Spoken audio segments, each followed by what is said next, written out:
Welcome back to my YouTube channel my dear friends. आज की class में हम लोग करने वाले हैं फाइनल अकाउंट का सेकंड स्टेज, जिसका नाम है प्रॉफिट एंड लॉस अकाउंट। इससे पहले मैंने आपको ट्रेडिंग अकाउंट की एक दो वीडियो प्रोवाइड कर दी हैं। सबसे पहले आप उसको देखो और उसको अच्छे से समझो, फिर आप प्रॉफिट एंड लॉस को भी समझ सकते हैं। तो अगर आप बेसिकली प्रॉफिट एंड लॉस को ही समझना चाहते हैं तो आप मेरी वीडियो के साथ एंड तक बने रहना। आपको मीनिंग, फीचर और इसका फॉर्मेट आज की वीडियो के अंदर अच्छे से क्लियर हो जाएगा। ठीक है, तो चलिए हम लोग अपने वीडियो की शुरुआत करते हैं। तो माय डियर फ्रेंड्स, जैसा कि मैंने आपको बता रखा है कि जब कभी भी हम कोई भी सोल प्रोप्राइटरशिप की बिजनेस की शुरुआत करते हैं तो वहाँ पर क्या होता है कि जैसे हमारा ये बिज़नेस है और बिज़नेस का जो है 1 अप्रैल से लेकर के जो है 31 मार्च तक का जो है पूरा का पूरा अकाउंटिंग पीरियड चलता है। तो ईयर के एंड में हम फाइनल अकाउंट बना रहे होते हैं तो एक तो बनाते हैं ट्रेडिंग, दूसरा बना रहे होते हैं प्रॉफिट एंड लॉस और तीसरा बना रहे होते हैं बैलेंस शीट। तो ट्रेडिंग क्या होता है ये मैंने आपको बता दिया है। ठीक है, कि जो भी डायरेक्ट एक्सपेंसेस यानी कि प्लांट और फैक्ट्री तक के जितने भी एक्सपेंसेस हैं, जब हम उसकी कैलकुलेशन करते हैं तो वो ट्रेडिंग अकाउंट में करते हैं। और अगर हम लोग अपने गुड्स की मार्केटिंग करते हैं, अपने गुड्स को बेचने का काम करते हैं, तो उसके लिए जो अलग से हमारा ऑफिस होता है, ठीक है, ऑफिस सेटअप, तो वो हमारा इनडायरेक्ट में आ जाता है ना। जैसे ये बिजनेस है, बिजनेस की क्या है, ये कोई अपनी खुद की फैक्ट्री है या मैन्युफैक्चरिंग प्लांट है। तो जब यहाँ पर गुड्स बन के तैयार हो जाता है तो उस गुड्स को सेल करने के लिए वो खुद का जो है ऑफिस बैठा होता है इनका, ठीक है, मार्केटिंग डिपार्टमेंट वगैरह। तो ये सब क्या होते हैं कि गुड्स के सेल प्रोसेस से जुड़े हुए एक्सपेंसेस होते हैं। तो जो डायरेक्ट हैं उसको हम लोग ट्रेडिंग के साथ एडजस्ट करके ग्रॉस प्रॉफिट या ग्रॉस लॉस निकालते हैं। अब जो इनडायरेक्ट एक्सपेंसेस है उसको हम कहाँ से एडजस्ट करते हैं, प्रॉफिट एंड लॉस अकाउंट से एडजस्ट करते हैं। तो आज की जो वीडियो वो हमारी यही होने वाली है। तो हम बात करते हैं मीनिंग क्या होता है प्रॉफिट एंड लॉस का। तो क्या कह रहा है कि भाई profit and loss account is prepared after preparing the trading account. तो सबसे पहले हम ट्रेडिंग अकाउंट बनाते हैं, उसके बाद हम लोग क्या बनाते हैं, profit and loss account. And जो प्रॉफिट एंड लॉस अकाउंट है, it is prepared to determine the net profit और net loss incurred by the business. तो ये हम इसलिए बनाते हैं ताकि हमें अब पता चल जाए कि हमारे बिजनेस ने एक्चुअली में जो नेट प्रॉफिट है या नेट लॉस है वो पूरे साल में कितना इंकर्ड किया हुआ है। ठीक है, तो ये हमें कौन बताता है, प्रॉफिट एंड लॉस अकाउंट। अब बात करते हैं इसकी फीचर क्या होती है। फीचर का मतलब आप खास बात कह लो या इसकी विशेषता क्या होती है, ठीक है, किसकी, प्रॉफिट एंड लॉस की। तो सबसे पहला फीचर होता है it is the second stage in the preparation of final account. तो जब कभी हम फाइनल अकाउंट बना रहे होते हैं तो पहला स्टेज ट्रेडिंग हो गया और second stage profit and loss. Second इसकी क्या फीचर आती है, जो है accrued assumption is followed while preparing it. अब अक्रूड अजम्पशन क्या होती है, थ्योरी में आपको पता होगा कि अक्रूड अजम्पशन ये होती है कि जो हमें ये बताती है कि हमें क्या है कि भाई अपनी जो है एक्सपेंसेस हैं और या फिर जो भी इनकम है उनको हम लोगों को रिकॉर्ड कर लेना है। अगर वो हम लोगों ने क्या कर रखा है, पे कर लिया है, तो चाहे हमें वो रिसीव हुआ हो या ना हुआ हो। अगर ट्रांजेक्शन मतलब हमने काम डन कर दिया है, अब हमें चाहे अमाउंट रिसीव्ड हुआ है या नहीं हुआ है, लेकिन हमने काम कर दिया तो उसकी क्या है, हमें अकाउंटिंग करनी है। तो ये कौन करता है, एक्रूअल अजम्पशन। जैसे होता है ना, हम कुछ काम कैश में करते हैं, कुछ हम क्रेडिट पे करते हैं, तो ये वाली अजम्पशन यहाँ फॉलो करी जाती है। थर्ड क्या है, balance of this account is not जो है sorry balance of this account is net profit और नेट लॉस। तो जब इसका बैलेंस निकालेंगे तो या तो इसमें नेट प्रॉफिट आएगा या नेट लॉस आएगा। ठीक है, फोर्थ क्या है भाई, net loss decrease the capital and net profit increase the capital. जाहिर सी बात है, शुरुआत में ओनर पैसा लगाता है, ईयर के एंड में अगर लॉस हो गया तो कैपिटल से माइनस कर देंगे। ठीक है, और वहीं अगर शुरुआत में ओनर ने पैसा लगाया रखा है और ईयर के एंड में प्रॉफिट हो गया तो कैपिटल में जोड़ देंगे तो कैपिटल बढ़ जाएगी। ठीक है, तो ये इसके 4 फीचर हैं। अब हम इसकी बात करते हैं format of trading format of profit and loss account. तो जो हमारा प्रॉफिट एंड लॉस अकाउंट होता है इसका फॉर्मेट कैसा होता है। ठीक है, तो सॉरी थोड़े नीचे ताकि डेबिट क्रेडिट लिखा जा सके। ओके, तो जो हमारा trading profit and loss account होता है वो कुछ इस तरीके से होता है। ओके, तो चलिए देखते हैं।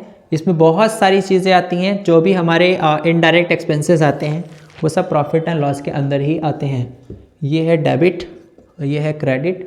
ठीक है, प्रॉफिट एंड लॉस अकाउंट, ठीक है, for the year ended 31 March this जो भी ईयर होगा। ओके, चलो, तो अब यहाँ पर आएगा हमारा पार्टिकुलर्स अमाउंट।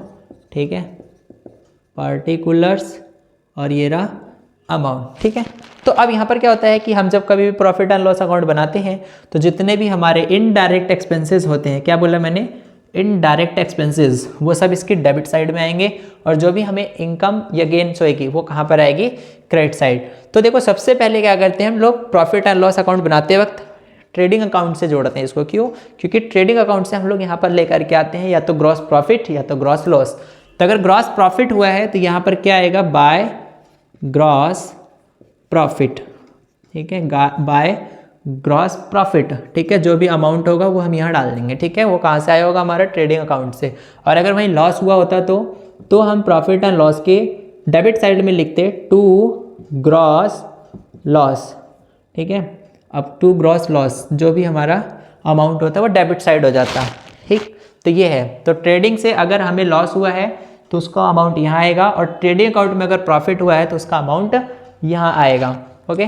अब हम लोग इसके डेबिट साइड में कौन कौन से एक्सपेंसेस आते हैं वो देख लेते हैं इनडायरेक्टली।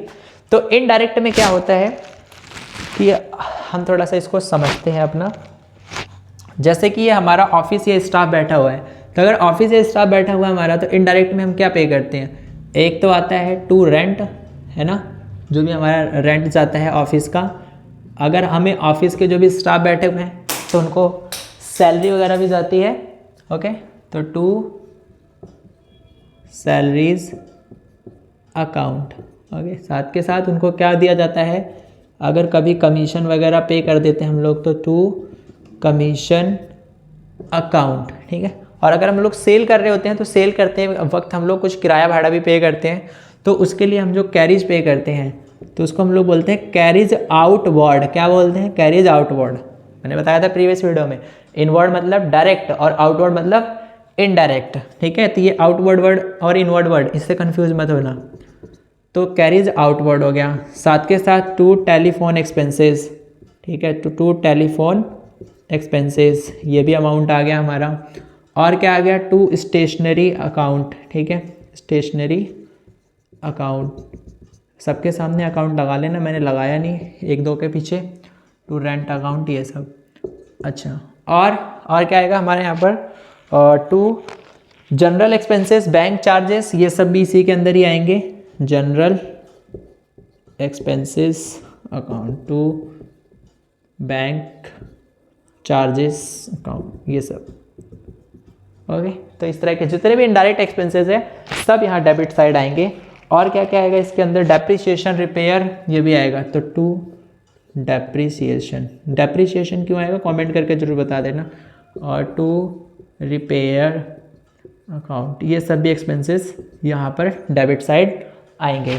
और कौन कौन से एक्सपेंसेस है, डिस्काउंट अलाउड हो गया, एडवर्टीजमेंट हो गया, तो टू डिस्काउंट अलाउड अकाउंट, ये भी आएगा। और टू एडवर्टाइजमेंट, जो भी हम लोग करते हैं, डिस्काउंट अलाउड एडवर्टाइजमेंट। और इसके अलावा कुछ भी है, ट्रैवलिंग एक्सपेंसेस भी इसी में ही आएगा, ठीक है। तो टू ट्रैवलिंग एक्सपेंसेस, क्यों, क्योंकि वो हमारा मैन्युफैक्चरिंग से तो जुड़ा हुआ है नहीं, तो वो इनडायरेक्ट एक्सपेंस है, ओके।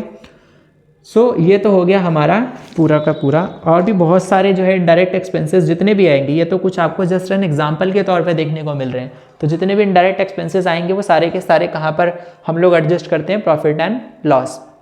अब क्रेडिट साइड और क्या क्या आता है यहाँ पर, रेंट रिसीव हो गया, डिस्काउंट रिसीव्ड हो गया, ठीक है, बाय।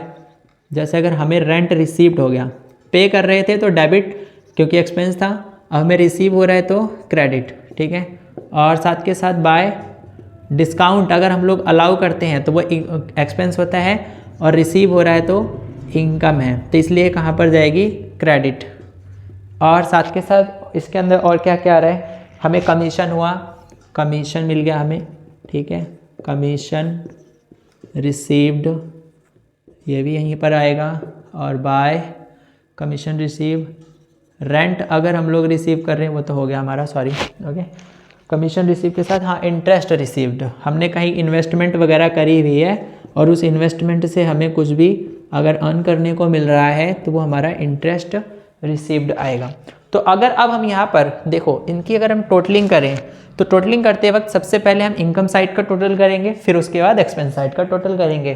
तो इनकम साइड का अगर हम टोटल करते हैं तो इनकम साइड ज़्यादा होना चाहिए एज कंपेयर एक्सपेंस साइड, ठीक है। तो अगर इनकम साइड हमारी ज़्यादा है तो यहाँ पर हमें क्या निकल के आएगा, टू नेट प्रॉफिट, क्या निकल के आएगा, टू नेट प्रॉफिट, यानी इनकम ज़्यादा है और एक्सपेंस कम है तो नेट प्रॉफिट। और इसके नीचे भी ब्रैकेट में लिख देंगे ट्रांसफ़र टू कैपिटल, कहाँ पर, कैपिटल, जो भी जो है नेट प्रॉफिट का अमाउंट आएगा वो XYZ वो यहाँ आएगा डेबिट साइड, ओके। और वहीं अगर हमारे एक्सपेंसेस ज़्यादा हैं इनडायरेक्ट के और इनकम कम हो रही है तो हमारा क्या निकल के आएगा, बाय नेट लॉस, ये हमारा नेट लॉस हो गया। जो भी अमाउंट होगा उसको यहाँ लिख देंगे और इसको भी हम लोग क्या करेंगे, transfer to capital, balance sheet में जाके इसको माइनस कर देंगे कैपिटल में से। और वहीं अगर ये प्रॉफिट हुआ है तो बैलेंस शीट में जाके कैपिटल में ऐड कर देंगे। सो आई होप कि आपको अच्छे से समझ में आ गया होगा कि profit and loss account basically होता क्या है, ये काम कैसे करता है, इसके फॉर्मेट वगैरह आपको अच्छे से क्लियर हो गए होंगे। तो अपकमिंग वीडियो मेरी ये है कि आज मैंने आपको थ्योरी पढ़ाई है, नेक्स्ट वीडियो में आपको न्यूमेरिकल कराऊंगा।